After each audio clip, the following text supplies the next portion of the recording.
ఇంకొంచెం గట్టి చేద్దామా?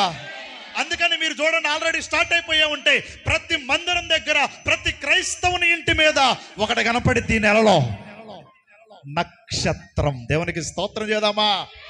స్టార్ కనపడిద్ది. ఉత్తగాదు పెట్టుకునేది, ఉత్తగాదు పెట్టుకోమనేది. జ్ఞానులకు మార్గాన్ని చూపిన సృష్టిలో, దేవుడు తయారు చేసిన సృష్టిలో ఒక భాగం, ఒక నక్షత్రం వారికి ఏం చేసిందనంటే దారి చూపించింది. అందుకనే ప్రతి చర్చి మీద కొంతమంది పెట్టరు, సరే ఎవరి ఇష్టాలు వాళ్ళవి, కానీ దాదాపు ఎక్కువ పర్సెంట్, ఎక్కువ మంది క్రైస్తవుల ప్రతి గృహములో, ప్రతి మందిరములో ఏం కనబడిద్ది అనంటే నక్షత్రం కనబడిద్ది, స్టార్ కనబడిద్ది. అది పెట్టుకోవడానికి ఉన్నటువంటి కారణం ఇదే. సృష్టి చదువుకున్నటువంటి జ్ఞానులకు మార్గాన్ని చూపింది.